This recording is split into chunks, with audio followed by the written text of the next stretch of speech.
Hello and welcome to another big edition of the RDFNL Footy Show. Thanks to our friends at On Time Delivery Solutions. I'm joined by Tara Murray from the Star Weekly. Thanks for joining us. Thanks for having me. Now, we certainly had an intriguing round of footy over the weekend and really starting to see the ladder take shape, and maybe we'll see a bit of a grand finale in the race for the top six. But let's turn our attention to one team that is going to have a big say in proceedings. That, of course, is the Riddle side, because we talk about Romsey and Woodend Heskett.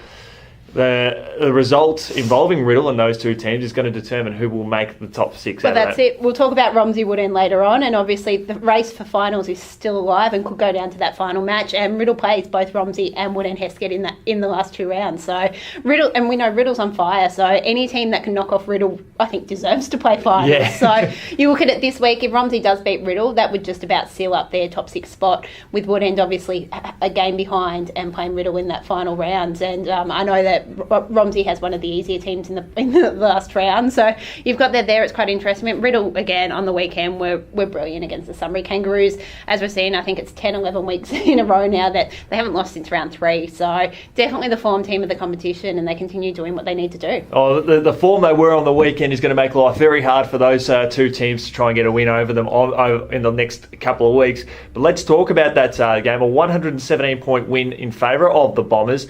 But I think the most impressive part of them is they actually got their goal kicking right up to scratch, kicking at about over 60%, which about is great. 66%, so it was 22. Oh, it was probably 22-11. So you've got that there, which is good. You had Hayden Ross kick 7 again. Looks like Hayden could quite easily take out the league goal kicking. So he's done really well playing. He's drifted more around half forward and having limited stints in the midfield. So that's working well for them. And that's what we've sort of seen the last few years. It's not your conventional goal kickers who will lead the goal kicking in the league. Obviously, we had Jason Cook last year, who not only won the goal kicking but won the Bowen medal as well. So you've got Hayden Ross there. He kicked 7 again. And you look at you had the two Lachlan Tarkson, who's come up. I think he's only played 2 senior games and he's kicked 8 in those 2 weeks. So you've got another young gun that is coming up through the sides. And I know the Bombers have been pretty big on that, on giving the youngsters a chance. And he's been given the opportunity, and his brother was named best on. So it was a good day for the Tarksons out there. Certainly right there. Sunbury Kangaroos are probably a bit disappointing. They're 3 goals 8 on the board, but we're all about creating dreams here on RDFNL Footy TV, and we've been told that we need to create some dreams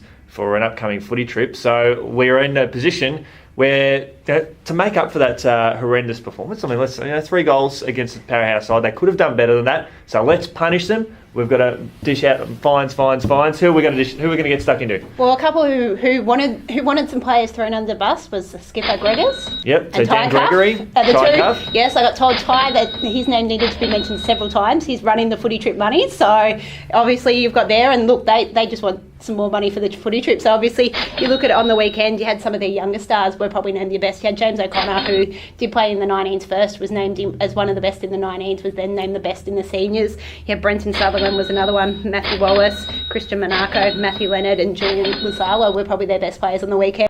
Yeah, so one of the things I'd like to focus on as well is James O'Connor. He did play in AFL Goldfield's Far North Queensland trip last year, and it's great to see him make that big step up to senior football. We've highlighted that over recent weeks about some of these kids that have gone on that Far North Queensland trip for AFL Goldfields that actually come back and played senior footy. It's great to see another product of that program be back playing senior footy, and not just playing in the team, but also playing some good footy. Look, and James is one of those guys. He's played a few senior games this season, and I think he would have had a few more if the Sunbury Kangaroos had more under 19. So they have numbers at the under 19 level at times. So James has had to come back to the under 19 side, which is coached by his dad as well. So he's done that, but it's showing that next generation, and obviously to be named in the best in 2 games on one day shows how talented a player it is. Certainly a great one for the future. Now let's talk up the big game between the Hawks and the Redbacks.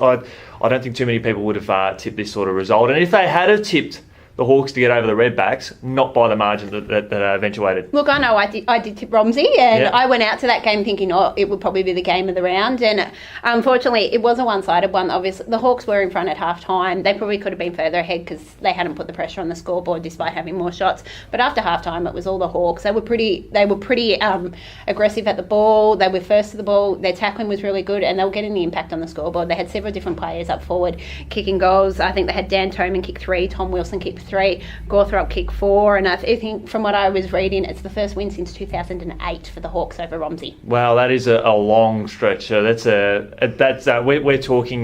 That's the first win since 2008. I think it was the 2009 game is where Gary Moorcroft actually made his debut for the Redbacks against the Hawks, which got the Redbacks over the line to start the rot too. So and funnily enough, that was the streak started at Gilbert Gordon Oval. The streak ended at Gilbert Gordon Oval. Yeah, and in the end it was pretty convincing. So Woodend needed that win. They had have lost, that was their finals hopes over. So look, it's going to be a tough run home for them, obviously playing Riddle in the final round, but they're still in with a shot. So obviously they play the footy they did against Romsey on the weekend, then they could be a fairly good shot against Riddle in that final round. Obviously they do have another match before that, but for them it's about getting over Rockbank this week. They'll probably want a big win percentage. I don't know whether we'll come into it in the run home. It won't, because obviously Romsey's got I think Romsey's got one of the lower sides in the last round. And so do the Hawks have. Hawks have Rockbank this week, so they're both likely to have big percentage boosters there. So they need to beat Riddle in that final round, but their finals hopes are still alive.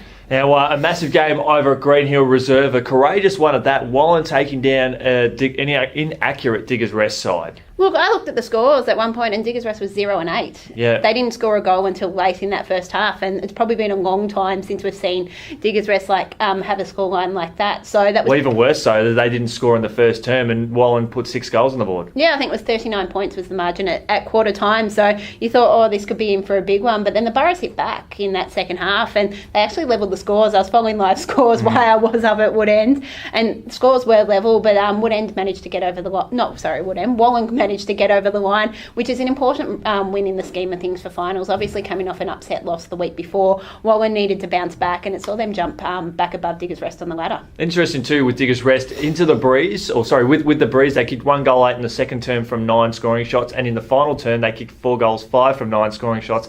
So 18 scoring shots to one end of the ground for a return of 5 goals 13. That would be disappointing for them. Well, yeah, and you look overall, it was 24 scoring shots to 17. So, and you lose by 3 points. So you could have quite easily got the win there from the Burrows if they had a kick straight. Even if they kick 1 or 2 in that second quarter, reduces the margin going into half-time and gives them a better launcher pad into that second half. So there'll be pretty disappointing performance there from the Burrows. Great pressure there from the Pies.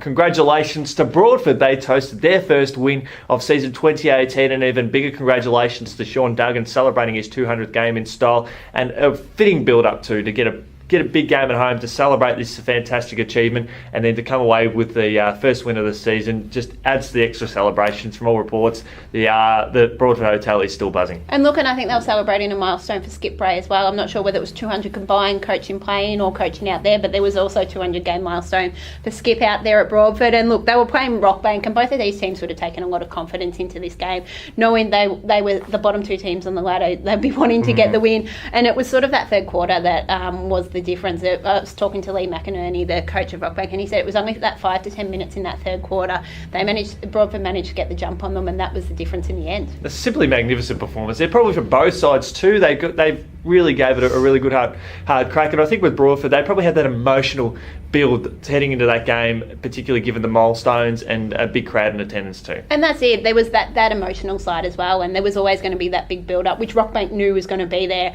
and they tried to counter that, but unfortunately their consistency, which has been their issue all season, sort of hurt them again in that third quarter. And look, in the end, there's going to be a fight for that bottom spot. I think there's less than 1% between these two teams, so who finishes bottom could be quite interesting as well. Exactly. Pride will definitely be on the line, so congratulations again to Broadford.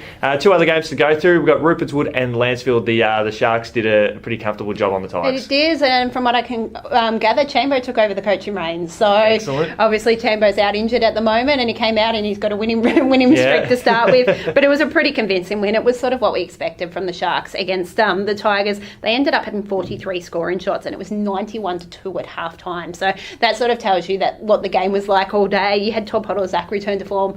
I think he probably played a little bit closer to forward. He has been moved up the ground at times this season. He kicked 8 goals. Plus you had Brent Swallow back as well. So that's a big boost for the Sharks as they head into finals to get one of those key 3 guys that they're missing back in the side. And we had one of the young stars there from Lansfield, also one of the best, having a good stellar season. Look, Riley O'Meara has probably been one of the Tigers' best this season, and probably one of their bright sparks. Obviously, I think he can still play under 17s. Yep. So, and he's still juggling those commitments as well. So it's good to see they're bringing some of those younger players through. Lansfield hasn't had those under 17s, under 19s 19s, under those sort of teams for a few years. So they're starting to get those younger players coming through, and that's what they need for the club if they're going forward, that they need these players coming through.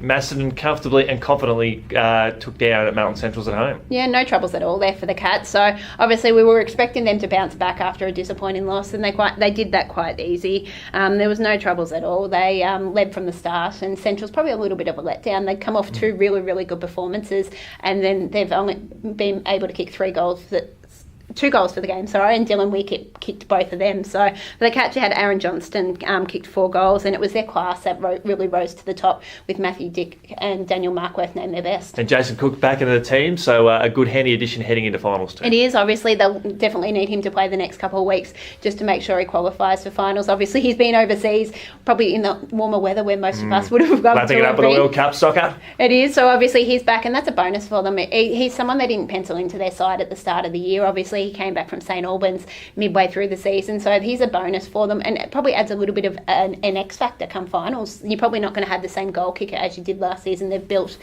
different sides with different options, but if you can get him in, and he could kick 3 or 4 in one game, and he could turn a game in the favour of the Cats. Centrals really couldn't take a trick too, because when Cookie did play his first game for season 2018 with Macedon, it was also against Melton Centrals. Then he disappeared for a little while, and then his comeback game was against Melton Centrals as well. So that's just the way the fixtures sort of pan out, and a bit of bad luck there for the Centrals. There's not so much you could do to sort of combat that. Exactly. There's not much when players come back in and time in and that sort of thing. But in the end, even without Cookie, I think the Cats would have still been too strong. So it was for the Cats, it keeps that pressure on those top 4 sides, because they had dropped a couple of matches that they did slip a little bit. Yeah, so hopefully we'll see how things sort of shape up over the next few weeks. Tara, thanks so much for joining us this week, and we look forward to catching up with you later on. Thanks for having me.